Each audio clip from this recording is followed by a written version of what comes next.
Hello, everyone. Welcome back to the next episode of the G&A podcast. I am a patron. Yes, I'm a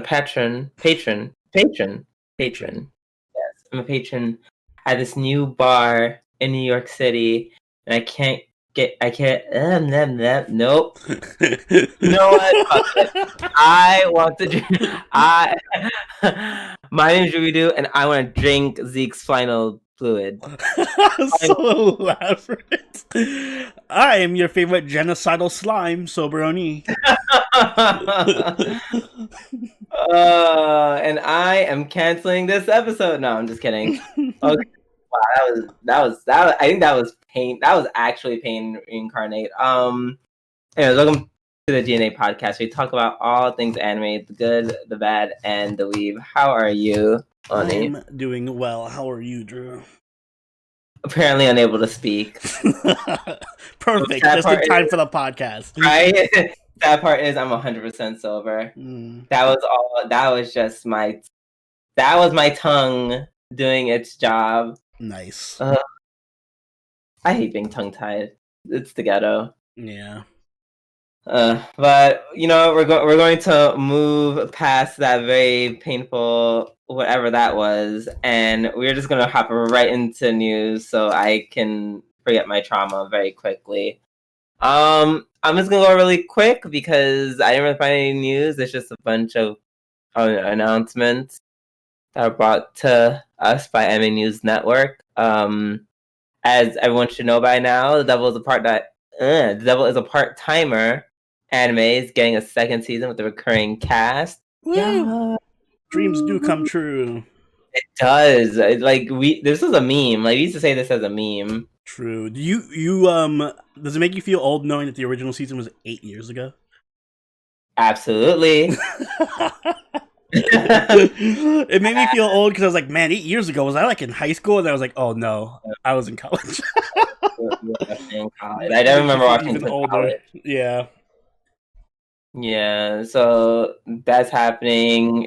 The first season was hilarious. Such a good concept for a show. Like, it's hard to miss with that setup. Yeah, you would think it'd be so ridiculous, and it was, but in a great way. Yeah. So there's that.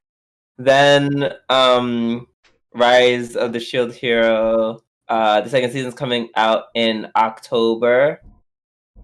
I'm not sure if a time was confirmed at this point, but it's coming out in October with Crunchyroll streaming. So, you know, we're all very excited for that.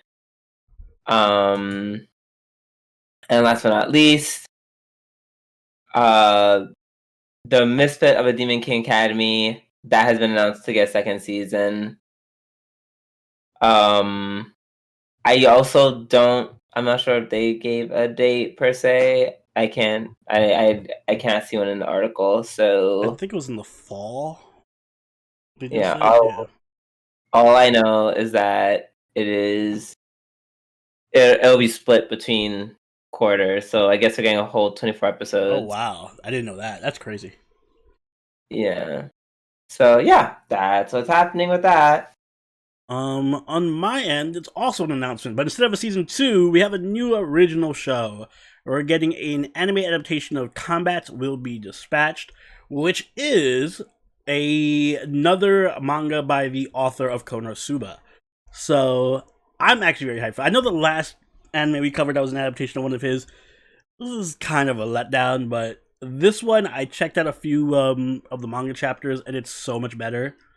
Wait, which was the last one that we watched by him? It was like Kimono Jiken or something. It was about the dude who wrestles and he wears like an animal mask or whatever. Oh, yeah. Yeah.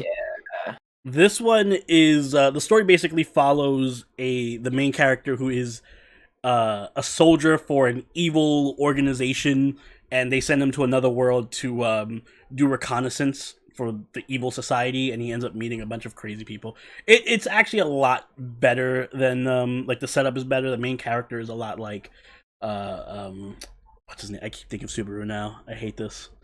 What's his name? Kazuma. Yeah. Is a lot like Kazuma, where he's like, you know, pervy and stupid and fun.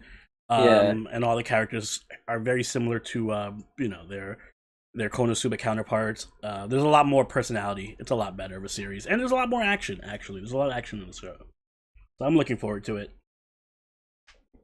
Okay, that's cute. I guess I will also keep an eye out for that as well. Mm-hmm.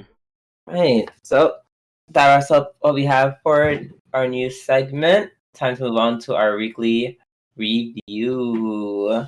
Yes. Starting off with Attack on Titan. Yeah, I'm splitting it. I can't. What? This is literally like the best episode of Attack on Titan. What? This is like a top 3 of all time episode. I of know. Attack on Titan. I was gonna split it. But I'm like, nah.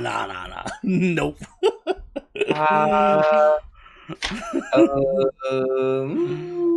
Okay, fine. It could be my. I mean, do what you want to do. I'm just not splitting. I'm not splitting it. There was another show I wanted to split it with, but I'm sorry. I'm sorry, other show. You picked the wrong week to have your best episode. Yeah, I get. Yeah, you have a point. All right, fine. I've been peer pressured to make this episode a week. It didn't take a lot. This episode was. Yeah, it was everything. This was fucking bananas. This is exactly what I wanted it to be. Like I was anticipating this confrontation between Gabby and Nicola, and it somehow exceeded my expectations.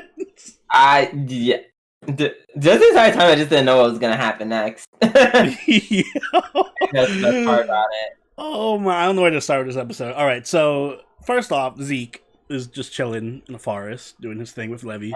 Apparently, everyone just taking a sip of spinal fluid. He got everyone high on his spine juice. We know now that, you know, that's how he employed he used his spine gas to convert the previous village. Yeah, Connie's hometown. Mm-hmm. That's what it was. I was like, whose hometown was that? Yeah, Connie.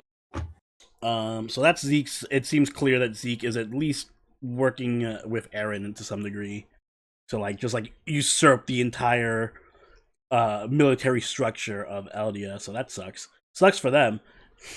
Yeah.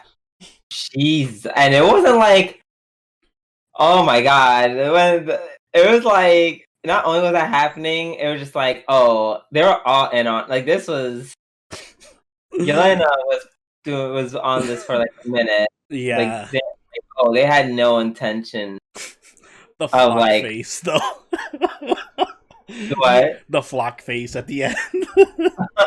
That's gonna, that's a thumbnail for this video. I hope so. It better be. He was like, wait, did you know all along? He's like, and what, bitch? Ooh, maybe I did. The other thing I really loved about this episode, before I get into the Gabby, is when Eren made his appearance, and it was just so nonchalant, like he was just rolled up. Yeah, even I was like, wait, is that? I had to rewind it because I looked away for half a second. I'm like, wait, what? No, he just actually comes in and he's just like, my hand, blood.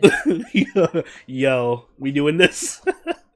Yeah, which I guess that was like, hey, don't try anything stupid or else I'm a wall out. I was gonna say, when he has him sitting at the table and talking to him, and Gabby's shitting her pants.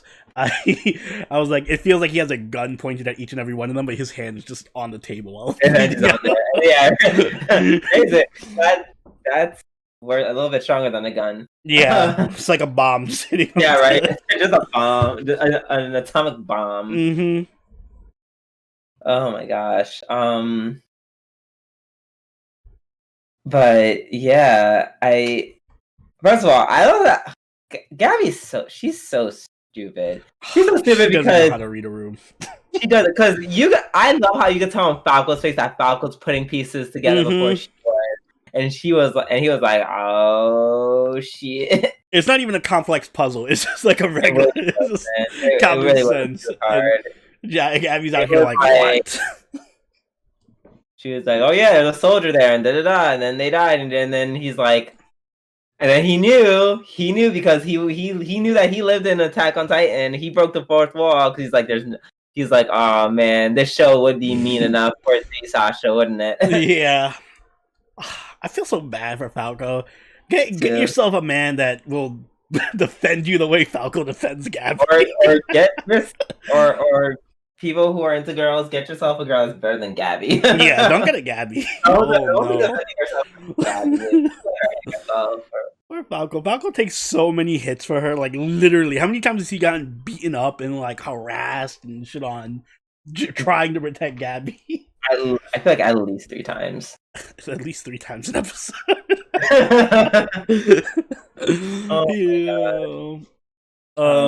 But yeah, no, Gabby, that whole scene was just incredible.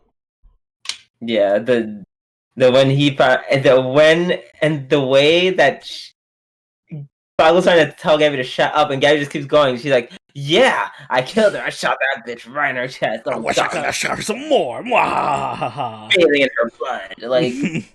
Yeah, her name was Sasha. Sasha. He was like, "It's a great day to be a Marlian. Now to be killing devils." See, I was a good Eldian. That's still gonna let me stay in the house. Okay, house tonight. You're in a house Eldian. I'm a house Eldian now. But even then, like even after that, where Nicola literally has her at knife point, and she's still digging herself into the hole with the whole Sasha comment, like she was a devil. Don't let her bewitch you and fool you. I'm like, mind you, the same people who took you in and fed you, gave you somewhere to sleep and eat. You're talking about her daughter. Right there, while they have a knife at you. You're like, oh my god, Gabby, how are you still alive? But then, of course, her father was like, well, my daughter did kind of invade your country and kill a whole lot of your people. So it makes sense that you want to kill her. But, kind of had to break the cycle of violence. Yeah. Gabby's so lucky that Sasha's father is like the MVP of the series right now. Oh, if it was anyone else, she would have been so fucking dead. If that was me, I would have not even let Nicola make that. She would have been like, "This is the one who killed Sasha." I'm like, "Oh, for real? Give me that knife." Yeah. Do you want to kill her? Is your daughter at the nope? Shang. I'd grab the knife off the table, like, let's kill her together. Not together. You take that side, I'll take this side. Not a bonding moment. But I think what's really good about the writing on Attack on Titan is that, even like any other series would have killed off Sasha, and then I would have had her sad moment, and then it would still have been a good moment. But Attack on Titan takes like a step further, where even in her death, Sasha has like such a huge impact on the entire. I would argue in her death, she has a bigger impact. On the story. For sure. She had more. Her death has brought more plot relevance than anything she's done in her life, which is really, really like it's changing allegiances and all that shit. You have all the So, shout out to my girl Kaya. Yes. I'll go one part. She said, "Dad, you may not adopted that, but I can get this job done." For real, we just forgiving her? Nah. Yeah, that's a great. And once again, another thing I didn't see coming. I did not foresee Kaya ready to kill her. She ran up like Sonic from off screen. Oh my gosh! Yeah. But then it's like, while we do joke about all this stuff, it was like, at the moment, it was very heavy on my heart. Like, I actually felt heartbroken for their family. I like that I don't know, like, I can justify everyone's point of view. That's how I know that they're all such well-written characters, because I can kind of be like, I hate Gabby, but I get where she's coming from because she's brainwashed and all that stuff. So I'm like, I can't hate you because you're a brainwashed kid. No, I hate you. But then Kaya is also like, yeah, I get Kaya because she lost Sasha's so important to her, and now she has to. Like, everyone has a really good motivation for being like on the side they're on. Yes. Also, I would say out of all the kids, Kaya has the most reason to to kill Gabby, only because Gabby, she kept their secret, and Gabby literally tried to kill her before. Poor Kaya. Yeah, Kaya like literally tried to protect Gabby this whole time and everything, not knowing. Yeah. Kaya's such a sad life. She lost her mother. She lost her like spiritual sister because of Sasha. Now she's losing her friend and Gabby. So yeah, just that whole scene, just them grieving. It was hard to watch. Niccolo also realizing like, ah, shit, like I almost killed the kid. Yeah, that was really well done. Like the way like he was so high on his adrenaline and like the emotion, and then he came down, was like, oh my god, I almost killed a kid. And the voice acting was phenomenal in this episode. Like, oh my god, the crying scene with Kaya and hearing Gabby, like her voice was shaking at certain parts and stuff. Like, it was such well done voice acting. Absolutely. Yes.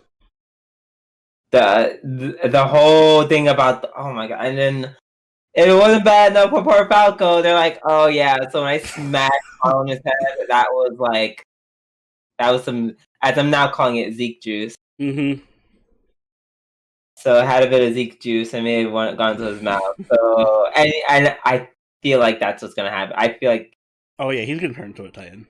Yeah, Zeke's gonna be like, I use my ability, and then that's the end of Falco.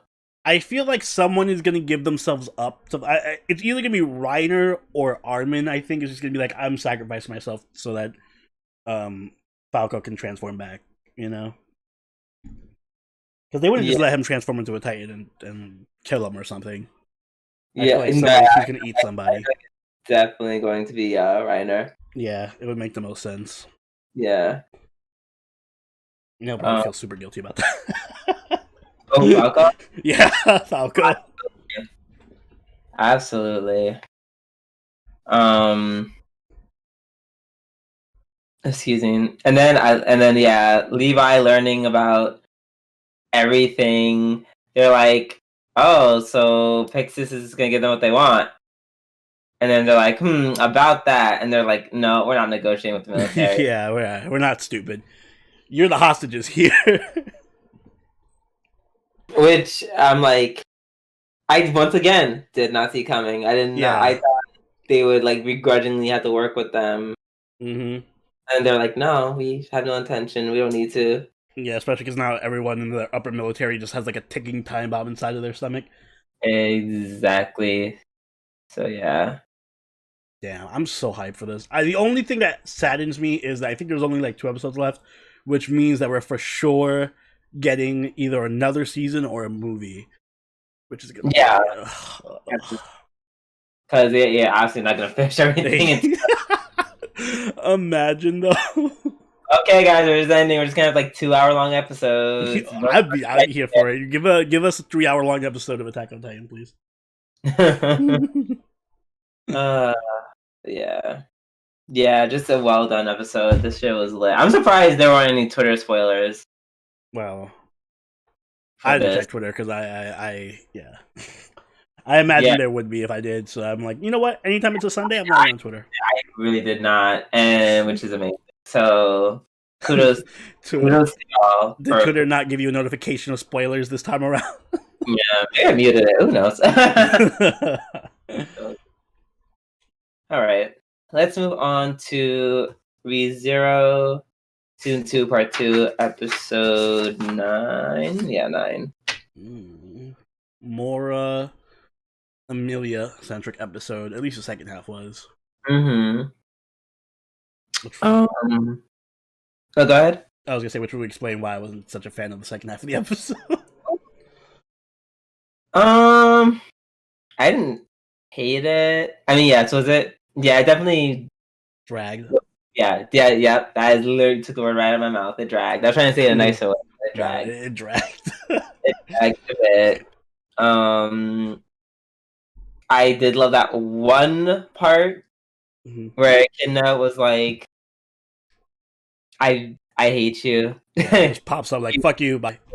Disgust me. And I'm just like, oh my god, yes, give in to the hate. Become one with your hatred. Yeah. So that little bit was nice. But yeah, it was very subdued. The villagers all rallying around her. I didn't really care to see I that. felt like that went on for so long. Like they were just It was she was very just standing in the unnecessary. crowd talking to them. Yeah, that whole rallying thing, I was just like, this is too long. We get it. Yeah, we We got get the this final arc. So everyone has to be happy and optimistic and on your side, like every last loop. Mm-hmm. But this is, you're doing a lot. This is a lot. Yeah, get to the last trial already. Finish that. Thank you. The whole first half was much better though. I did enjoy the little fight between was it Elsa and Garfield? Mm-hmm. That was really cute. Yeah, that was great. Lola she literally just got her face just Slammed across the fucking and she's perfectly fine. Her face is like made out of titanium. Like she just had a smile. She had a smile. She was smiling. She was like, "Wow, this is cool."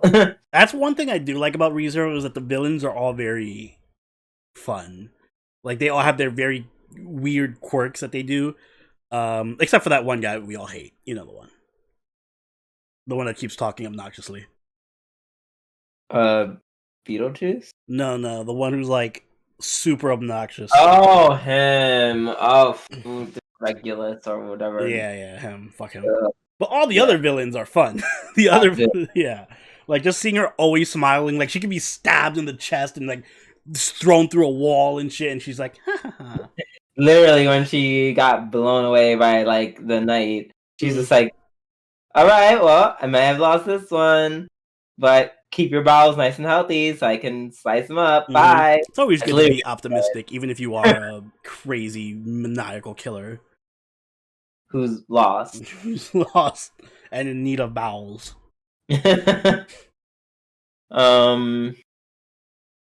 But yeah, so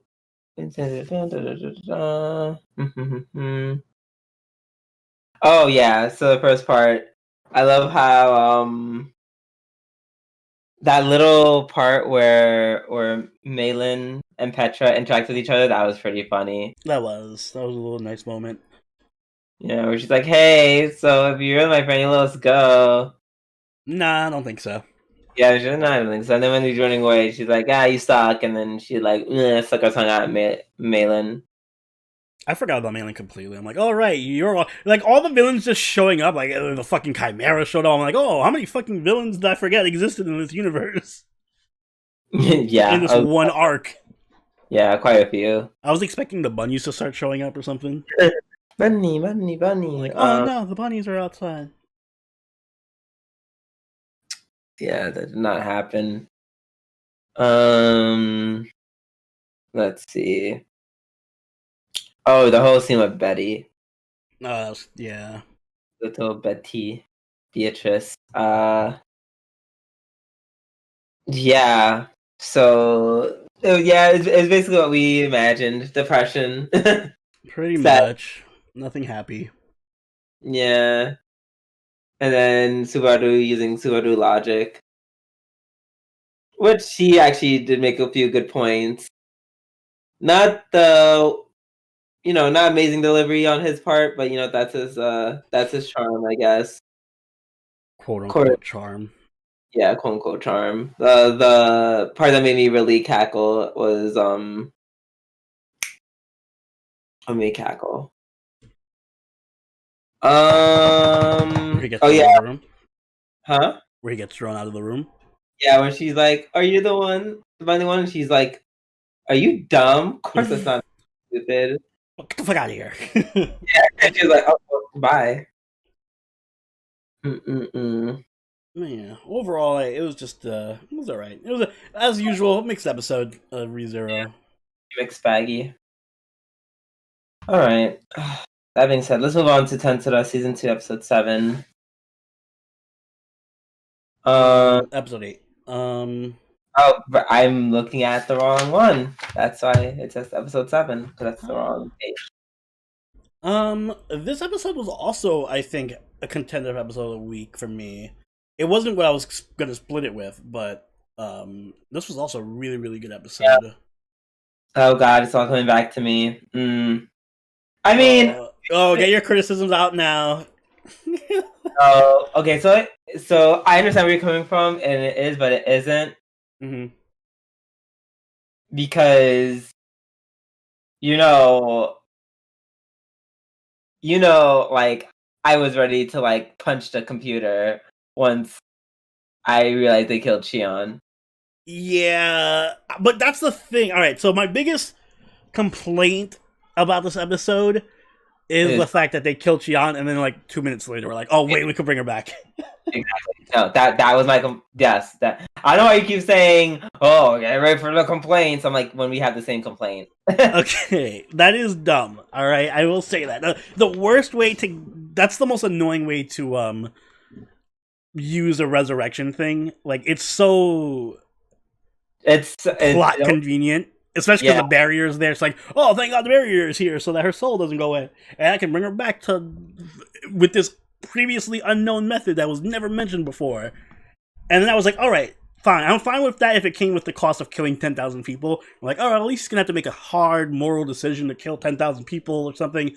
And they're like, Rimuru, there's 20,000 evil soldiers on their way to kill you right now. I'm like, all right, now you're making it too easy. There's no point in killing Shion then if you're just going to do this. I mean, it can be a moral dilemma. I mean, he's killing humans at the end of the day. Yeah, but those are all soldiers coming to attack his village. And I'm pretty sure most of them were like involved in the attack to begin with. It's less morally ambiguous if you're attacking, if you're doing it in self-defense, as opposed to like, I'm gonna have to kill 1,000 or 10,000 civilians in Falmouth to compensate for this. I would have wished they went that route, like where he actually had to kill innocent people or something. Hmm. Okay, I get that. Maybe that's too dark. I'm expecting too dark for the show. Yeah, it's just like it's just with the anime. It keeps. It's like I keep like they keep doing these moments where I'm just like, yes, are you about to cross that threshold that makes you like a really good anime? And then they're just like, nope, we're going back. It wants to just be a fun brainless isekai with like some. And don't kill Shion. But that's my point. Like they don't need to kill anyone because they literally you just wasted an episode killing people, and then we're like the next episode we're like, oh, we can bring them all back to life by killing all these soldiers. Like it's just pointless. Then like why? Yeah, it was pretty dumb. And if they are gonna kill him, at least have him like have more effect. I thought they were gonna make it like more emotional on Rimuru again, like because he started going when he saw Shion's body, he was like freaking out. So I'm like, oh shit, this is gonna be dark Rimuru time. Right, and then he's for a minute. I'm fine, and then these elf girls like, oh hey, a princess, and here's the way you can bring them all back to life. So it's also like plot convenient, like nothing hinted at any of this before. It was never foreshadowed or anything. Trying to be transparent about it, like it. Like I almost expect them to be like just break the fourth wall at this point and be like, wow, I wish we had something that the artist can draw in for us to win the fight, like. You just see like a fucking resurrection stone being drawn into the screen. Right.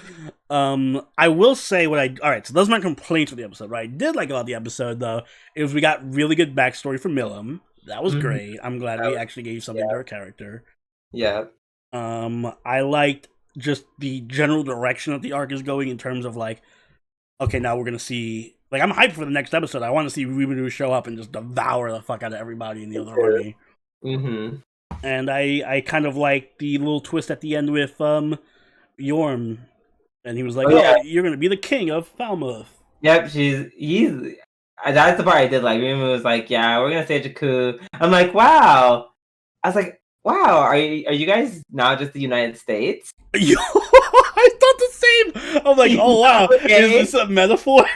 Like, guys, we're gonna get involved in another country's military affairs and then put in a puppet dictator. I'm like, wow, is this 1960s US? Yeah, like, whoa, this whole maybe the show's deeper than I thought it was. Like, damn, drag us, please. Yeah. I also like that his friend, quote unquote friend, is just like, I'll just wait till you die and I'll just marry your woman. It's all good. Yeah, their weird relationship is. That whole thing is weird. It's weird. I'm just gonna assume that they're all just gonna fuck each other and it's gonna be like just a weird. Yeah, like a weird V formation. Yeah. They're a very progressive relationship they have. Yeah, and I wish multiracial polygamous. Multi-species. One's yeah, a demon, one's a werewolf, and one's a human. Yeah, come on, we love to see polyamory. Yes, let's do it. But yeah, it was a okay episode. Some good, some bad. Yeah, I enjoyed it a lot though. Yeah. All right, let's move on to Beastars Season 2, Episode 9. Another one I was gonna potentially. Yeah, this is going to be tied. But it wasn't what I was gonna tie it with though. This was what you were gonna tie it with. I was going to tie it. Yeah, understandable. It was a really good episode. Like all the episodes. Like all the episodes. Oh my god! First off, all right, the first scene or whatever where he's in the fight with the, what was it, like a tiger dude and a eagle guy or whatever, and they had like the slow motion fucking Matrix fight. That was really cool. I like that a lot. Yeah, where he's just breaking down what he's gonna do. Yeah, and why. It was like a kind of like a Sherlock moment. Where he's like, all right, I'm gonna punch him in the neck, real slow mo, and then flip him and break his jaw or whatever. And then it just shows it in fast motion. That was cool. Yeah, and like, yeah, in real time. Mm-hmm. Them like really quickly. I was like, oh, that's cool. That's really cool. Yeah. And then there's just like so many good moments where it's just like, oh, like this show just gives me hope for like the future. It's like I just want to be in their world, kind of. It had one of the most wholesome scenes I think I've ever seen with the hospital bed scene. I almost cried. It's like, here, touch my hand. I'm like, oh my god. And then the way they just like giggle at each other. Oh, so fucking adorable. I just like it's still, I'm still riding on that high from like last episode. Such pure beings. Oh, God, I love it so much. Mm-hmm. And then we cut to Legoshi and Louis having their reunion. Another really cute scene too, when he hugs Louis and his tail's all wagging. And he's just like, "I'm so happy you're back." And then he turns into the savior of justice. And Louis is like, "The fuck are you doing?" Yeah, I did like how they had to like play off the "we don't know each other" type of thing.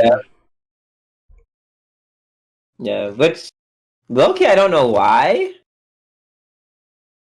I mean, I guess it's because Louis doesn't want him to know that he was associated with the guy who kind of like barged in and killed their previous boss. Well, I mean, no, they do know that he did, so I don't know. That's a good point. You could have just been like, "This is the dude I used to hang out with." Yeah, they could have just been, "This is my friend Legoshi." The end. Save a lot of trouble, actually. Yeah. So, but sure, whatever floats their boat, I guess. Mm-hmm. That steak he was eating looked fucking delicious too, by the way. Yeah, they did. I'm like, listen, if I was eating steak like that, even as a herbivore, I'd be like, hey, I'm not saying I want to do cannibalism in any sense of the word, but like, if I was about to die and there's no other source of meat, yeah, I would want it to at least look that good. Okay, listen, I'll cut out the skin, even though the skin's like the best part, but it's like a skin of a human, so it's like, eh. It'd be hairy. I wouldn't do it. Like, yeah, no, I wouldn't. It depends on the person. Depends on the person. I mean, are you eating like, I don't know, a kid or a woman? I feel like most guys would just be hairy. And I would prefer to eat a man, because you know, they don't necessarily have more meat. I still want to eat a woman, but no, maybe I wouldn't want to eat a woman because I feel like we're going to Beastars territory where it'd be something sexual. Nah, I'd eat a man. Yeah, no, see, that's why I was gonna change back to woman. Good, we're on the same page. We don't want it to be a sexual thing. Yeah.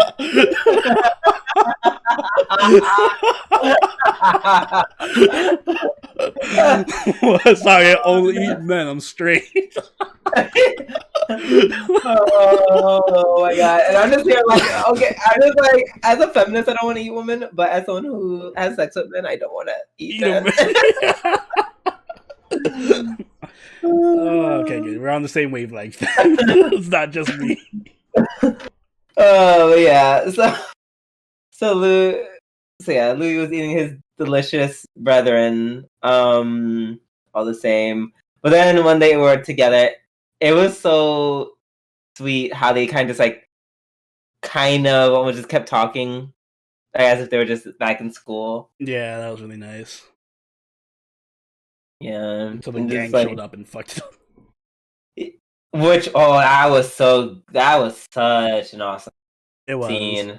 Or Louis because Louis being all like, "Oh no, I must protect you." Da da da da. They're only trying to use you. Blah blah blah. And then Louis like, "Nah, they were trying to protect me. Mm-hmm. Now we're actually. This is me." Yeah, this is actually who I am now." I'm so glad And that Legoshi's just John Wick at this point. He just fucks everybody up. it really is, and I'm here for it. Mm-hmm. I love how he just starts fighting. Literally, starts fighting everyone, and then he takes Louis hostage, kind of. And I'm just like, seems a bit unnecessary, but okay. Mm-hmm. So it's like, what are you gonna do now? I mean, I guess the answer was Use him as drop, a shield and then drop off the edge. Yeah. but that could have potentially killed Louis. So Imagine they just start shooting. Beastars is over. The end. I'm saying the drop because for some reason that's Legoshi has superhuman endurance, so he would have been fine. Legoshi, on the other hand, not so much. But yeah, so that was a good scene. It was. And then the whole scene, and then the last couple of scenes where Legoshi is interacting with Riz, the bear. Mm-hmm. That was a really great scene. That was, because Riz is just like, no, well, hypocritical ass motherfucker. I know, and that was, yeah. And I can't even blame Legoshi. Yeah, I kind of love seeing Legoshi get angry, because I would be totally angry at that. I hate that kind of shit. So, he could have just easily shut up and not say anything, but no, he has to be like, oh man, I can't believe all these people are not able to control themselves around herbivores. Mm-hmm. Yeah. Agreed.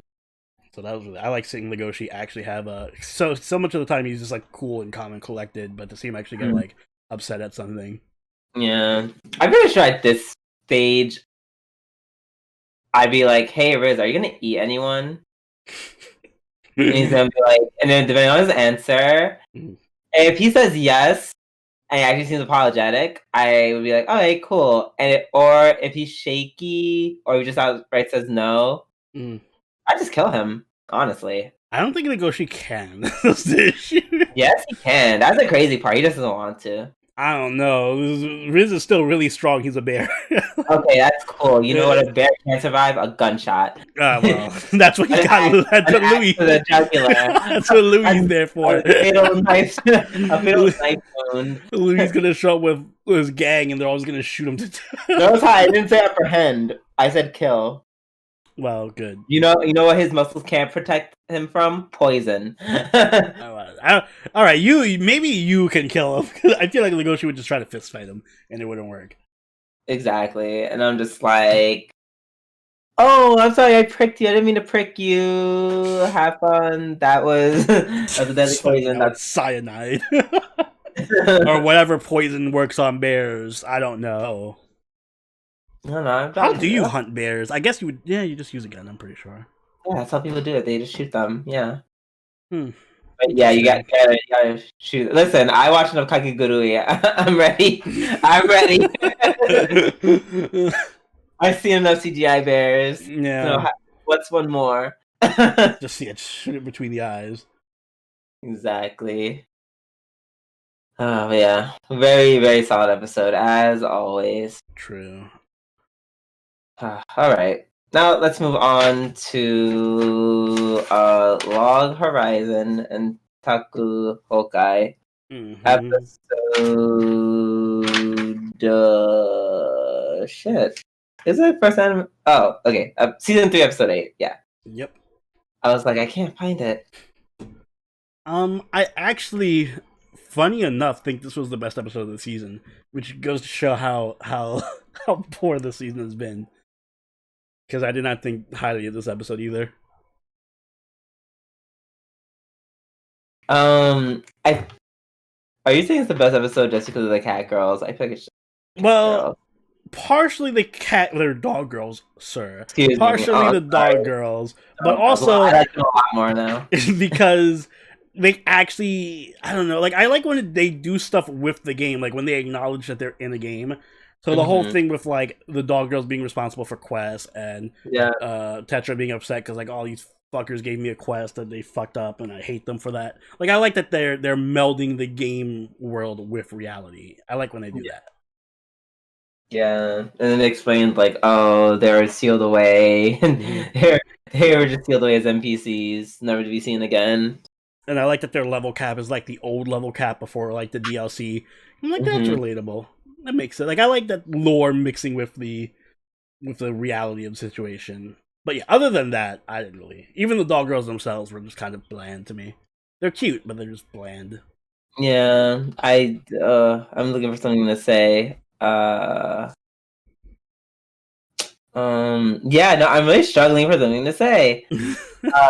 Like for example, so oh yeah, here we go. No, so one of these things with this show, it was the same problem I had with Tensura, but they need, this anime does it. They're really bad with it at times, like way worse than Slime. What? So that whole opening thing with Shido dating, or Shido kind of having a thing with Kanami, that could have been such a big thing. But for some reason, you're right. They just kept the opening shut. They're like, did they date? They could have left it ambiguous. They could have actually dated. It could have been messy. It could have been an actual like side storyline that would have been interesting, because this show doesn't really do romance at all. But no, they're just like, nope, they weren't anything like that. Nope, very platonic. I think Shiro may have loved her. I know they're saying that because they are gonna bring it up back again, but it won't hit different. It's not gonna hit different. It's gonna feel very much like any other anime. Yeah, that's a good point. And I think it would have been a good way to connect because I think one of the major reasons why I don't care about Konami in the other area of the world that they're doing their side arcs in is because it has no relevance to the main cast. I feel like if they did explore that whole relationship between those two, it would make, by proxy, it would make whatever happens in Konami's arcs more interesting. Exactly. But, fuck it. They just whatever. Exactly. Like when they said that, I was like, "This is such a boring revelation. Like, why are we even talking about it?" For a show that's so good at connecting like a lot of different characters and stuff, they're just, for some reason, they seem determined to not connect the Konami side of things to the Shiroe side of things. Yeah. I don't know. Yeah, honestly, I'm gonna keep it up. I have nothing else to say about this show. All right. Akatsuki had a couple of cute moments in this episode, and the dog girls were cute. That's it. It's my commentary. Nothing happened. Yeah, it really, like, and the dogs are staying with them. Oh, the dogs are staying with them. Yeah, that's it. And this was the best episode.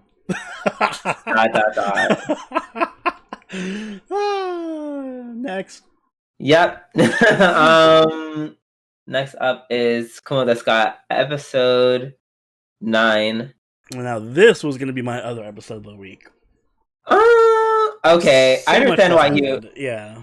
Well, yes, Oni. Yes, let's give Oni a round of applause. He was right. And my theory was right. So I even more. Matter of fact, this is episode of the week. Sorry, Attack on Titan. This episode. Really? Wow. No. But yeah, it was great. Yeah, I mean, as you kept talking about it, it just kind of made sense. I feel like they did a really good job setting it up, because I didn't even think about it until last week's events, and then they obviously just confirmed it this episode, which means that they were hinting at it stronger and stronger as the season went on. So I think that was really good pacing on their part, and I like the way they kind of like bridged it together. So Faye was really the egg that was Yeah. being protected by Kumiko. And I always wondered if they were going to bring that egg back up again because it looked important. Yep, and we know who it is. Who it Mm-hmm. was. Yep, it And was how Faye. long ago that was. So 15 Mm-hmm. years. 15 years ago. And um we basically it is strongly implied, not confirmed altogether, that Kumiko is now the Demon Lord. Good. Yeah, I was 15 years thinking the later. same. I'm like, oh yeah, this looks like they do have a similar personality too. Except Their besides person being Kumiko being not as evil. exactly, but it's like, oh, I'm like, those look like spider strings. I'm just Mm-hmm. gonna that's The spider her. strings, the And she said hyper, abyss magic. the abyss magic, the fact that she knew Yamada, so she knows about the reincarnations and all that stuff, Yeah. and who she knows who the classmates are. So yeah, I strongly, and she's all and Kumiko right now is going through that whole demon lord path anyway. So I'm thinking this demon lord is Kumiko. We know, I guess, in the future, Kumiko gets her whole army, which gives me something to look forward to now. Kumiko Exactly. assembling the troops. Yeah, I'm just glad she lived. Honestly. Yeah. Um let's see. Oh yeah, the whole language barrier being a thing. Oh, that scene was really nice. The administrator D on the phone. Yeah, which it's like I guess that's the teacher. It was a different voice It was a actor. different voice actor. Yeah, so I'm not 100% sure about that, but if I had to guess, I would say probably the teacher. Because the teacher's an elf, right? I don't know what their lifespan thing is. For all I know, she was reincarnated at the same time. It was an adult or something. Yeah, I would assume so. So, maybe. Like I said, she'd be like the only one that's smart enough. I mean, mm, I would still say probably not. I think maybe someone who was isekai before they were. Maybe. Maybe, yeah. Maybe if you, like, Yeah. live long enough in the world, you just become an administrator. Yeah, I think Elf Girl eventually got those abilities at some point after learning the place for 15 years. But I don't think, I feel like Komoko wasn't there for only like a couple of days, maybe weeks. I don't think Homegirl Oka would have, the ability of like administrator in this a couple of weeks. That's a good point. So it is probably someone different. And they're just like, hey, I know how to I'm just manipulating this game to do whatever. Makes sense. One thing I did notice, though, it has no relevance to the plot or anything, but when they were doing the little flashback scene where they picked up the egg, they showed Kumiko from the officer's point of view, or like the soldier's point of view, and it was just like really creepy looking spider. So I think it's fun that the Kumiko we see is not the Kumiko that they see. It makes me wonder if it's the same for like Faye or something. Like, does Faye look more like the traditional dragon that we saw Kumiko fight? It's just that we're seeing a cute version of her for our own purposes. I don't know. I feel like probably not. Maybe. We'll definitely see. I'm only thinking that because if in case Faye ever runs into Kumiko or something, I'm like, what form of Faye is Kumiko going to see? Keep in mind, Faye can talk to people, unlike Komoko. Komoko can't do that. That's true. So yeah, very, very interesting. Well, I guess she eventually learned the language. Faye? Maybe? She probably learned the language. And Kumiko just never had the opportunity to talk to anyone because, well, she was getting hunted by humans. She's too busy surviving. Yeah, they were just trying to kill her more often than not. So yeah. Also, the hero died. That's pretty important. I should have mentioned that. Yeah, the hero died, and he was like, oh my gosh. Yeah. Why am I getting the hero title? And that is a really traumatic way of knowing that your brother's dead.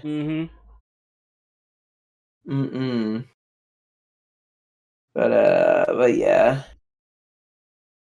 Yeah, that's what happened. Very, very good episode. I can't believe I'm so invested in the plot of a spider show. I'm sure about a spider in a cave. For this show to be this complex and slime and Log Horizon to be flopping this hard, Yeah, it's you. Yeah, yeah. Although I can't say slime, I'm enjoying slime as well, but still. Yeah. All right, let us move on to our final anime of the night, which is Higurashi. No Naku Koronigo. So basically, at least in the first couple of minutes, probably the first half, you see Satoko trying to convince Rika over and over. Come with her to like, well, just basically not go to school. I don't want to study. Yeah, but then Rika's just like, no, I want to go to school and I want you to come with me. And then for some reason, Satoko can't accept that. I think, alright, so here's where I'm going to get in trouble. First off, Satoko's in the wrong. She's definitely in the wrong.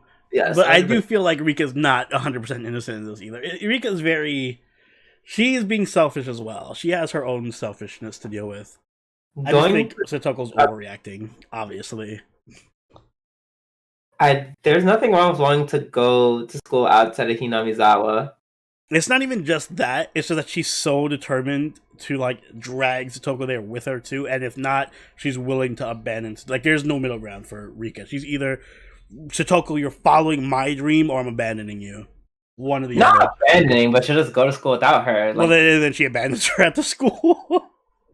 Like, I feel like Rika's being blinded by her own dream. Like, I understand her motive to like, I want to get the fuck out of Hinamizawa too, but like the way Satoko put it in this episode, she cares more about leaving Hinamizawa than she does about being with Satoko. I mean, I guess so, but I don't think there's anything wrong with that per se. I mean, if you're considering Satoko your best friend and you're pressuring her to join you in school to follow your dream, I feel like you are obligated to some degree to like stay with her and not just like leave her for other friends. Well, okay, so if she abandoned, like, so she literally like abandoned her, and we'll never know because this hypothetical will never come to fruition, essentially. But yeah, like, it would be perfectly fine for both of them. Like, neither would be in the wrong if they're what they want just led them in different paths. Well, what Satoko wants is for Rika to stay. Okay, and therein lies the problem. Well, Rika's free to pursue her dreams. Satoko's free to pursue hers. No, see, and that's where you lose me. No. It's just a more extreme version, is all. Like, Satoko's wrong because she's being so extreme about it. Like, you don't need to go around trying to mind break your friend. Yes, wanting your friend to stay home, that's fine. But you gotta let her go. Just let Rika go. I get where Satoko's coming from. Like, I wanna make a case for Satoko. It's just hard to do it because she's so fucking criminal. Okay, so okay, so let's do that situation. If you for some reason said you need to move to like California, and I'm just like, oh my god, no, stay with me, my friend, whatever. But you're like, no, I want to go because I have this awesome opportunity. Mm-hmm. And all of a sudden, I'm like, you're an asshole. You're leaving me. You're abandoning me. Like, hello? If I was going to California and I was like, Drew, I have this awesome opportunity in California, and it's going to be opportunity for both of us. You need to come with me. And then you came, and I was like, oh well, I'm already here. I got my own opportunities to pursue. Bye, Drew. Then I feel like you were right to be. I'm not saying in that hypothetical where I know you're going to like, I don't know, leave me aside and like do whatever. Mm-hmm. I'm just saying, like, you know, would you, like, you're not a dick for just deciding to go. Well, I think you need to also factor in the fact that Satoko's crazy that's what, obsessive stalker exactly. person. Like, you forgetting that very important factor. Like, you're like, oh, Rika's being selfish. I'm like, Well, Rika's being selfish Rika to the was selfish. extent that she's willing to sacrifice her friend when her friend is there. Like, if Rika was just like, I'm gonna go do my own thing and didn't pressure Satoko to come with her, then I'd be more on Rika's side. But she is trying to protect. So if we're just assuming that she's not pressuring Satoko and she just wants to leave and do her own thing, then that's fine. But I think she does. At some point, she does. Like that one timeline where they're arguing with each other, and Homegirl rips up her book in front of her. Like, well, that's also because Satoko's just crazy dependent on. no, but like, my point is that Rika at that point was like, "I'm going with or without you." Yeah, but Satoko doesn't want that either. So okay, that's not bad. At that point, Rika's not in the wrong. At that point, Rika's not in the wrong, but well, Rika's in the wrong for pushing them both into water. But that's a different story. There were so many unintentional, hilarious moments in this episode. Just her diving into the truck. The scene where Satoko's giving her whole like fucking vacations promo for Hinamizawa, like, look at the fields and the birds and the beautiful clouds and the river, and then they had the beautiful music playing and everything, and then Rika's like, you're right, it is so beautiful, and that's exactly why I know you'll support me. And then just like, what? The music stops. Like, what? It's like, ah, damn, and it's just pulls the knife. Yeah, like, what? Did you not listen to what the fuck I just said, Rika? Oh my god, the knife that comes out of nowhere. Yeah. So yeah, Satoko, I want to try to defend Satoko, and I really love it. First off, I love Satoko now because in the original Higurashi, Satoko was just kind of bland and boring to me. I like that she's a crazy yandere now. It makes her more interesting. But as much as I want to defend her, it's making it too tough. I can't. When she went through the whole, like, I'm going to look through all of Rika's memories and loops, and then her takeaway from all that was, oh, yeah, she just wasn't mind broken hard enough. I'll take care of that. Yeah, and I'm just like, Like, you're losing the high ground, Satoko. No. Yeah, I mean, you kind of lost it when you killed yourself and her, but Obi-Wan would be disappointed. Yeah. But yeah, I'm looking forward to this. And this is another Attack on Titan situation. There's no way they're wrapping this up in 2 episodes. So yeah, absolutely. Also, yeah, I did like the stroll down memory lane. We got to see so many callbacks to the original. That was nice, including another little cameo by Anu, just doing her little catchphrase. He's like, "Oh my god, we're all gonna be dead, honey. What's gonna happen to us all?" Another unintentionally funny moment, like, "Oh my god, we're dying! Ow, ow, ow, ow, ow!" Not an answer on you. Why are they hunting me? Ow, ow, ow, ow, ow. Oh my god. He is just great. Yes. All right. I think we are done with that. So I meant to do this last week, but I was like kind of tired. So for this week, I remember from that one Twitter thread where we were talking about that one person who started a thread about, talking about like basically like pervy anime shit. She retweeted that from a tweet that was talking about, name an opinion that will give you this, and it shows the Kakashi character from Jujutsu Kaisen being surrounded by a bunch of swords. So basically bad anime opinion. This is gonna be fun. And I just thought it'd be fun that we could just scroll down. Oni, it's in the bookmark section. I'm already there. Great. So yeah, I'm just gonna start us off with the one that says, basically, Yu Yu Hakusho is super better than Hunter x Hunter. I wouldn't even consider that controversial. I think it's room for debate. Um, I think it both. As someone who's watched both, it boils down to what you're looking for. Yu Yu Hakusho is definitely more of a shonen, rock'em sock'em type ish. Lots of I feel and punch. But yeah, it has like that '90s heart to it that you can't. I kind of just can't explain. You just have to experience it for yourself. But Hunter x Hunter is just like it is an incredibly well written story. Like it's just objectively good. It's just like the story, like the narration, god tier, the characters and their own personal journeys. It's like, well, as opposed to it just being like the Yusuke party. Yeah, but I feel like, well, the comment says if the Yu Yu Hakusho got the Madhouse remaster. First off, if they did a Madhouse or a remaster of Yu Yu Hakusho, like a remake, and they remade the entire Dark Tournament with Madhouse's like ability to, oh my god, that'd be the most incredible thing of all time.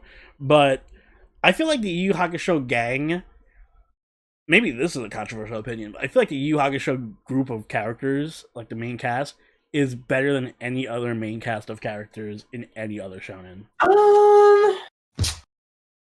Like even his girlfriend is awesome. Like look at this GIF that this guy put up. Like I forget her name. She's awesome though. Keika. Yeah, Kate. She's awesome.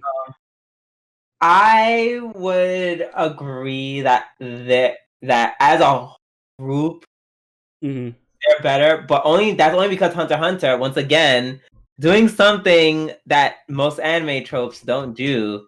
Their group isn't really a group. Like they separate all the time. Like they're never together. That's not fun then. They're never together. Like they come and go. They weave in and out of each other depending on the arc. Which is fine because then they just introduce like a bunch of new characters to like join the party for like that arc, which I think is really cool. But yeah, man, it's like I really want. It's like yeah. So it's like the synergy of these people, like I said, the characters from I said Higurashi. I was gonna say Higurashi from Yu Yu Hakusho. They have a lot of heart, and this one, literally the first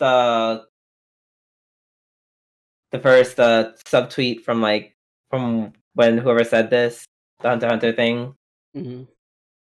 There, someone says like, Dark Tournament is the best tournament of all shonens. However, pales completely in view of Chimera Ants, and I can't help but I can't help but agree with that. The Chimera Ant arc is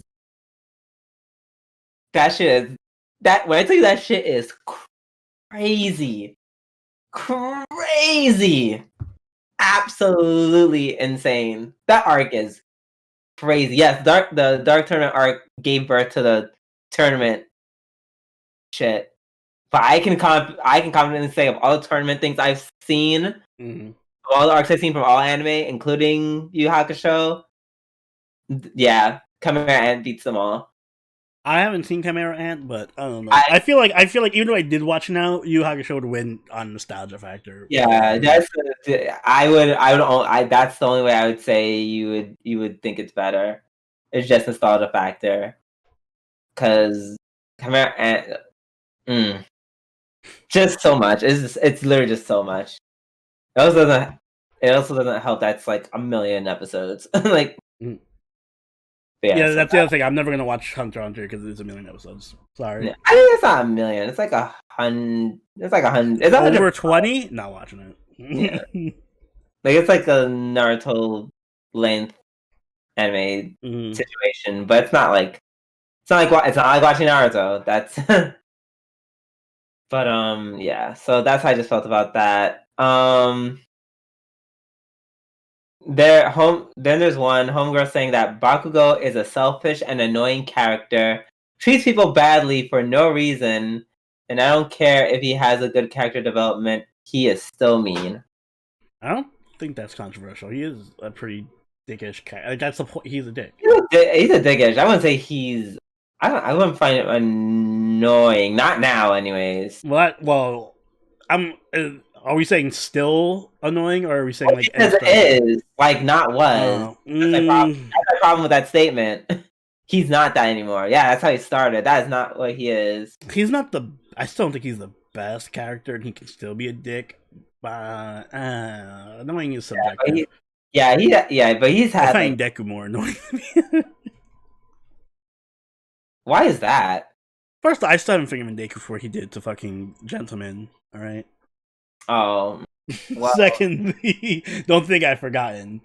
I don't know. I just don't like Deku. Deku's kind of just like a I don't hate him, but he's just a nothing character. Like, I don't like Deku. It's hard to explain. I just find him very like he's vanilla, and whenever he's not vanilla, he's doing some shit that I can't stand, like attacking Gentlemen without asking him any questions. I mean, but he's a villain, so it's like I understand. Villain. Deku makes more of an outreach attempt to fucking like genocidal maniacs. What's Gentleman doing? Stealing tea from a convenience store, and Deku's out here like, I'm gonna fucking end this man's life. How dare he interfere with the festival? Listen, I'll reach out to Stein and all of them who are literally mass murderers, but this guy interrupting my school festival? Fuck him. Yeah. Let's see another one. I scrolled down a little bit. Oh, here's one. Oh, this is a spicy one. Okay. So someone said, I was gonna read one, but then I saw this one. I was like, ooh. People who hate Gabby because of that one incident are people who don't understand what a war is. I mean, I can't disagree with that. Yeah, I mean, I don't think that's true. I mean, I can still hate you. I don't care if you have justification. I can still hate your. I understand what a war is. I understand what exactly. Everything makes sense as what you're doing. I still hate you for it. Yeah, exactly. Like I don't. Yeah, just because you have a valid reason for doing something doesn't mean I can't hate you for it. Exactly. And then someone says I hate One Piece type of drawing, and I'm like, I don't think that's unpopular. Oh, that's super not. I hate One Piece's art style so much. 50. Like I saw another one say something similar about JoJo's, and I'm just like, no, it's really not that. JoJo's is actually. Like JoJo's is when it comes to their animation, it's like fine wine. First of all, it's not even bad; it's just very different. Like One Piece is just like, why are they all like half the time look like they're made out of like pasta?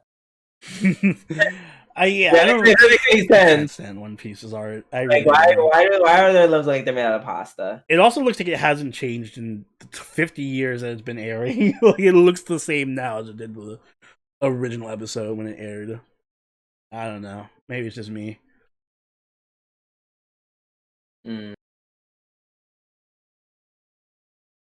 Oh wait, I think I see a better opinion here. Hold on. I saw one. Two people said they liked part 1 of JoJo's, and I'm like, how? I've only seen part 1 of JoJo's. I thought it was pretty good. I don't get why people hate on it. Maybe because I haven't seen the other ones, and I have nothing to compare it to. We just literally spent episodes of watching like very over the top setup, which JoJo does not do well. Isn't that JoJo in a nutshell? Isn't all over the top nonsense? No, I said over the top setup. Like it's just like nothing crazy. It's like I am and then Speedwagon. Oh, I think you're giving spicy takes. I think people like Speedwagon. Oh, I did like for meme reasons. Yes. Isn't that the whole reason people like JoJo? For meme reasons. But it's like for him, it's just like, it was obnoxious though. It's like, he's just like, I'm gonna repeat everything. Like I told you, or I'm not sure if I shared it with everyone, but yeah, I actually had to get high to finish the rest of part 1. Cause then it was like actually funny instead of like irritating.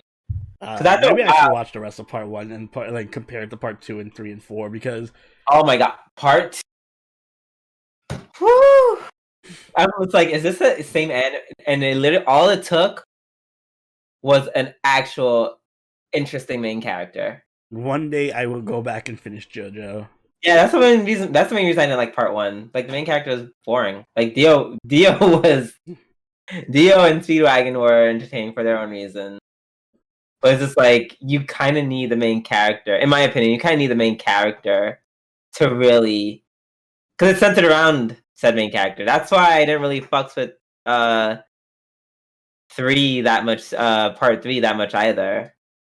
Because Jotaro was also just very. He's the most stoic of the JoJos that I've seen, and he's just very like, yada yada. That's it. Like, it's literally all he says, and I'm just like, oh, you're.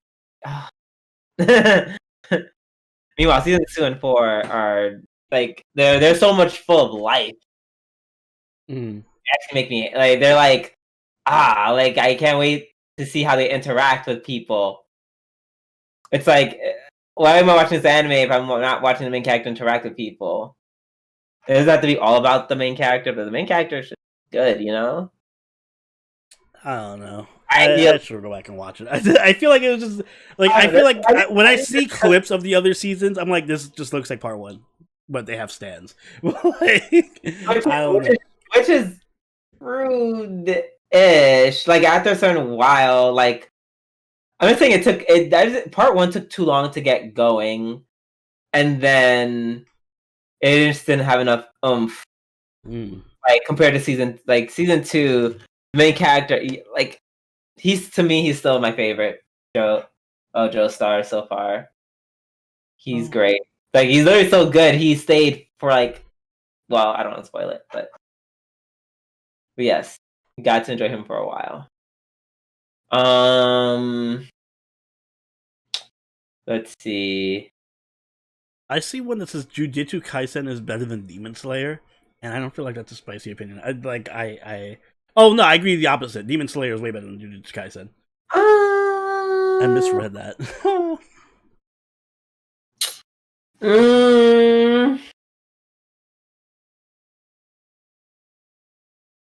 I wouldn't say way better. Definitely say way better. Like, all right, so Jujutsu Kaisen, maybe put it this way, it's in a different, and I don't mean it as in like it's way, but they're different for me. Like Jujutsu Kaisen just feels like it's a flavor of the month type of.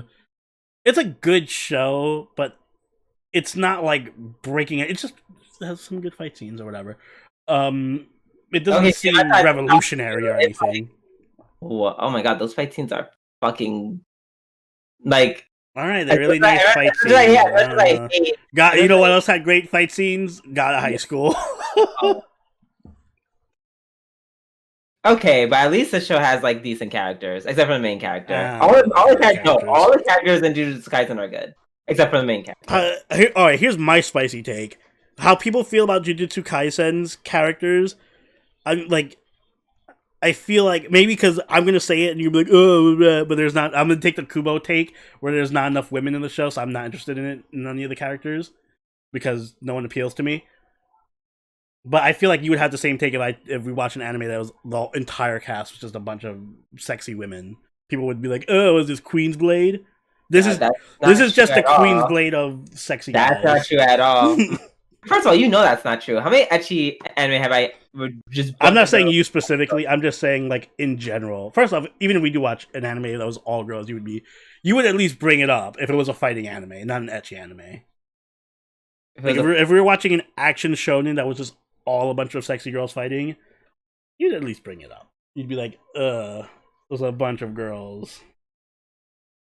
I would say something, but that wouldn't be my actual. I wouldn't factor that into whether it's a good show or not. I'm not factoring it either, but it does make it for me harder to relate to. Like that's like me. Like I watched what's it, the butt fighting anime, I watched that just That's fine. not really. That's an ecchi show. It's not a serious show. That's my point. Like Jujutsu Kaisen is a serious show. I'm trying to think of one where it's a serious show where it's all women. Well, I can't think of anything fighting, but for example, Sailor Moon. I feel like that's different. First off, that's not. I don't know. I wouldn't consider that the same. How's it not the same? I feel like that's directly appealing to an audience of women, though. It's not appealing to an audience of guys. That has nothing to do with it. All you just said was I would feel upset or some type of way if it was centered about Let me women. put it this way: Jujutsu Kaisen is appealing to women and people who like sexy men. I don't think Sailor Moon is appealing to with their casting choices. With their character design. Yeah. Okay, so like yes, they're all hot, sexy guys. Like, yeah, I know there's.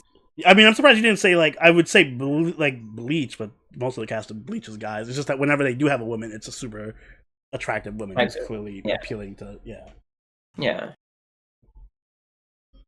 Still doesn't make it a bad anime. Like I don't think it's a bad anime. It's just a whatever anime. Like it has good fights and it has an okay plot. I think it's super overrated, but that's just me. Whereas even though I don't think Demon Slayer, like I don't, it's funny because I'm in a weird position where even though I don't think Demon Slayer lives up to the hype it has, but at least it's significantly unique enough. Like the animation is amazing.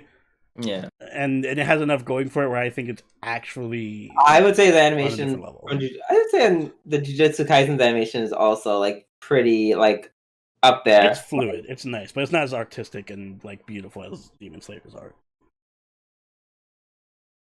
That's fair. It's not. It's absolutely. But it's really good. It's I don't feel like the characters are good. It's like at that point. It's like. I think it's so good is because they have these kind of fights. It took like Naruto so many years to have these kind of types of fights, and then Kaizen's just like, no, this is a standard. Almost every fight's going to be amazing. Every fight's going to be that's what I like about it. It's consistently good. Yeah, like I think it's fine for what it is. It has a lot of good fights and an okay. It's like good shonen. Yeah.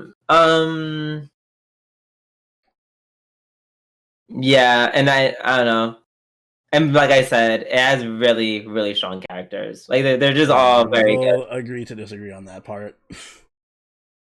Okay, they're really well developed characters, and shut up. Like your critique is a stupid. First off, no, because all right, Strike Witches. You were not relating to any of the characters on Strike Witches because you were like, oh, that is bullshit. You know you're lying. I hope you know you're lying. Who? Besides Charlotte and besides two of the characters, you weren't relating to any of the characters. Those are the only two characters they had one episode. The other two, hello? What the one with the chocolate, the one with the girl who... The other two lesbians. The only two lesbians that you were interested in. No, the other pair. The other You related to them so well you don't remember. No, I don't know. I don't know any of their names. But the one who took a chocolate bar out of her titty and gave it to homegirl. Oh, True Day. And then pulled a gun out of her booty. Like, yeah. True Day. Exactly. No, I like some of the characters from the show, actually. So no, try again. We'll see. Yes. No, when I say I like them, it has nothing to do because they're hard. I don't even look at them for that. I didn't even do with hot design. I think it's more so just like it's coming so left field for me because I'm like, huh? Because they're hot. What? Not even just because they're hot. It's just the fact that if the characters are relatable or not. But their design has a part to do with that. They're super funny. They're either all super funny, super deep. Let's put it this way: I feel like if Jujutsu Kaisen was like every male character in Jujutsu Kaisen was replaced with like a hot female character. Maybe it's a hot take, but I feel like a lot of people would give it shit. A lot of people on Twitter for sure would give it shit for sexualizing women and being all about sex, like selling on women. And it wouldn't be as popular as it is. I feel like it's popular because it's appealing to a crowd of people who just want to see hot guys fighting each other. I think it's fine because they just didn't put a bunch of like waifus in. And that's my point. If they put a bunch of women in, then people wouldn't care. They would be like, "Oh, look at this waifu baiting shit, and there's a bunch of hot women fighting each other." I do know that because that's the same shit all the battle harems and battle shows. See, now you change it. Now you change the show. But not even even if it's not a battle harem, like Ikitosen and Queensblade. Okay, but you're going to something that's not an extreme. Jujutsu Kaisen is not extreme where they just have all male characters fighting. I can actually find you an anime of that if you want that for reference. For reference, provide it. This is not it. What's the cast ratio of Jujutsu Kaisen male to female? I don't care if they may have more men than women. That's fine. This is not. Wait, there's literally an anime right there. I can pull up. Is it? It's not X-Arm. Prior to X-Arm. Yeah, that's not it. No, I only brought it up because this anime is equally as bad. Prior no Kizu. It's a really bad anime that also came out this season. Oh, that's a really bad. That doesn't I'm talking about a competently put together show. Oh, yeah, I don't know. Well, okay, that I don't know. Well, no. You brought Strike Witches into this, so Strike Witches is a well put together show. No, see, no. Well, better than X-Arm and whatever other shit. Okay, it probably is better than the one I mentioned, but not by much. Wow. Well, okay, maybe last season the one we watched, but maybe it was. I think the one we watched was well produced. It was better than, I'd say slightly better than the average in terms of production value. Yeah, I would agree. Even though I didn't see the other ones, I just feel like that's the truth. But back to the point. Point is, it's not. Yes, they are not focusing on waifus in this anime, but focusing on waifus does not equal. This is a one for all the men. Yeah, because I'm telling you, I do not look at any of these characters and I'm like, yes, I love these hot men fighting. I don't care about them. I just want them to fight and have great interactions, which they do. I'm not talking about you specifically. I'm just saying in general, if this anime was the same, but all the males were replaced with women, and vice versa or whatever, people would not give it as much attention as it is. And a lot of people on Twitter who are praising it would just be like, waifu bait garbage. I mean, because it is just a bunch of hot guys. You can't deny the fact that a lot of the appeal comes from the guy. I don't even find them that hot. The Kakashi guy is the Kakashi dude is beautiful, but outside of that, I'm not really pressed. I'm not really pressed. You can tell when the anime is yes, here are the guys of the episode. Look at these guys being guys, and they're so hot and pretty. Anime like that exists. I'm looking at pictures of the cast just to see if there's any other thing I'm missing. Jujutsu Kaisen is not that kind of anime. They really don't care about it. They're literally just this is, I don't know, Rock'em Sock'em Bleach or some shit. I don't know. That's what I call them. Rock'em Sock'em Bleach. Where's Jujutsu Kaisen rank on this? I'm trying to look for it because I'm also trying to look at the cast. I know it's I know it's mostly men, but it's not. Yeah, they're not going. I don't feel like they're not really going. As someone who can sense when they're trying to do gay shit or men pandering shit. But it's not even they have to do gay shit or men pandering shit. I'm just saying, if the cast was just women, the show would not get as much attention, and it'd be attacked for being waifu. Well, yeah, if it turns into because the cast would be 95% women, and they'd all be fighting each other. If it turns into some type of ecchi fest, then that's my point. You see, I just said replace the cast with women, put the same exact show, and you're oh, ecchi fest, women on screen. I said you cut me off. If it turns into ecchi fest, then I can see that. But if it's literally just replaced with the woman, and even if they are attractive, if they are still being the crap out of each other. People would just call it Ikitosen and Queensblade 2.0. I probably need to watch Queensblade because I'm just I feel I'm gonna look at Queensblade and be Queensblade did not have this kind of animation. Oh well, yeah, Queensblade doesn't have. Queensblade is a 12-year-old anime. Even for its time, I'm sure I'm gonna look at it and it's like, well, the appealing thing I like about Queen's Blade is not necessarily the fighting animation, but the story is pretty good. The story is actually good for Queen's Blade, and it has interesting things with the characters and the perspectives. But yeah, I don't know. That's my hot take. yeah, that Jujutsu Kaisen's only popular because it is filled with a bunch of guys and not a bunch of women. It has a lot of guys, but it has a decent amount of women, not a shit ton, and yeah, not a shit ton, but they exist. And I would say that the women on it, like, let me see, Jujutsu Kaisen. First off, there's like 5% of the cast is female. There's like two women for every 25 dudes. Excuse me. I don't know. I think this anime is just not focusing on women being a beauty. Like, they're not focusing on the woman's beauty, and I feel like you and I don't know. I guess others just can't handle that. Like I'm not even. I can't handle that. I'm indifferent. I'm indifferent towards it. I'm just saying. I'm noticing the double standard because I've seen plenty of great shows that have female casts, and then I see the same people on Twitter being like, the female appealing to weebs who waifus. Okay, but well, one, in a lot of cases, that's an actual like. All right, in that case, this is just a show that's appealing to fujoshis, and they need to have a bunch of guys so they can write fanfiction. Okay, but you don't. But the thing is, you're not having tangible proof. You're just saying it like. Oh, well, I can easily pull up Jujutsu Kaisen on Twitter, and I bet I'll find a bunch of people making fan art of the guys and fucking writing fan fiction about them and talking about, oh my god, I love this character, it's so hot. First of all, then by that logic, then just like every anime is just gay. Then like that's like the best. You can't imply a specific. I don't feel like it's fair to just be like, hey, if this show has women in it, then it's automatically just like bait for weebs and shit. Where any more than it is to say, I don't think it is because this anime has a woman in it. Oh, has a woman in it. Has multiple women in it. What's the ratio? You're complaining, and it's funny because I pulled up characters in Jujutsu Kaisen on their wiki page, and it's like females, and there's like literally 8. I know there's more than 8 males. Okay, so they just have more. Like I'm like, okay, they don't have as many women. Like dot. There's actually like decent anime where the majority of the cast is just women.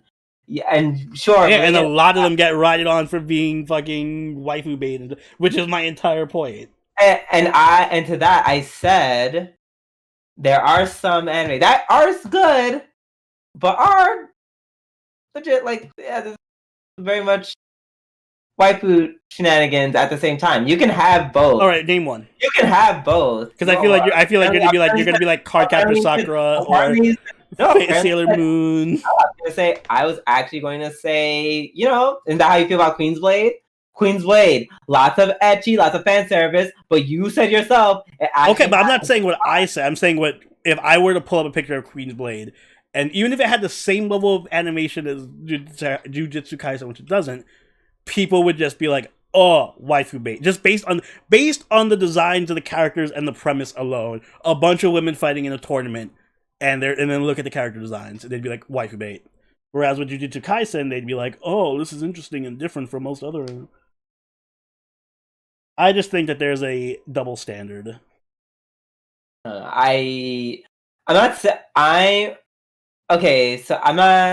really speak on to whether the double standard is a thing or not, but what I will say is that it's just you bring up Jujutsu Kaisen does not help your case. That's my point. Why? It's a perfect example. I don't know. I guess maybe I'm just not looking at them. Maybe I just have to look at them and see for myself, because it's like I'm not. Like, once again, it's just not like you can watch this anime and not watch it for guys. Like you can tell, like when a show has like ecchi moments.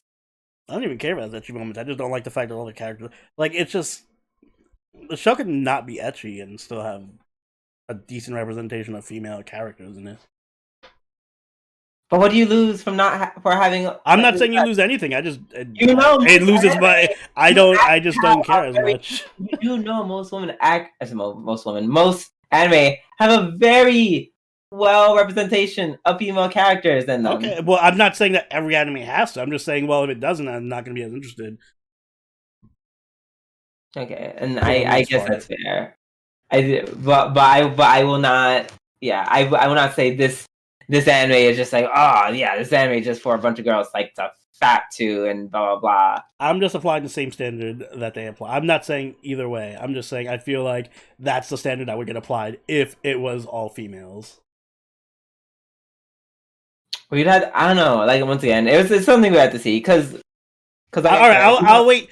When's the next show coming? I know there's like a show coming out. Is it winter, spring? There is like a show coming out I know has a big female cast and it's like an action show. If it's popular enough, I want to go on Twitter and see what people are saying about it. Okay, but I will watch episodes. So if you're just yes, if people, and I'm not saying you're wrong, people will see like, you know, screenshots of like some titties going flying everywhere and being like, "Oh my god, the show must be totally crap," blah blah blah blah blah, etc. etc. etc.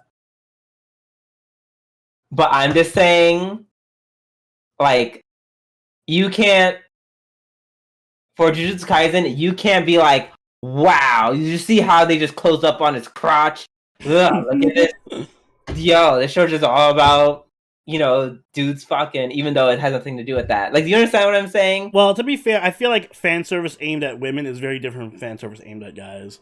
Because fan service aimed at guys. Fan service aimed at guys is very straightforward, where it's just like, here's a woman's breast, that's it.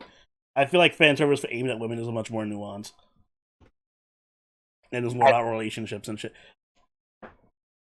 Yeah, because it's like in this anime, it's just like I don't see guys like super flexing. Even like that dude. Yeah, no dude is gonna pull like his penis on screen and be like, "Do you like ladies?"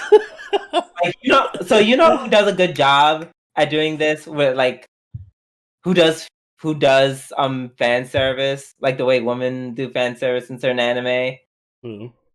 Golden Kamui. Well, yeah, I was gonna bring up Golden Kamui as an example too.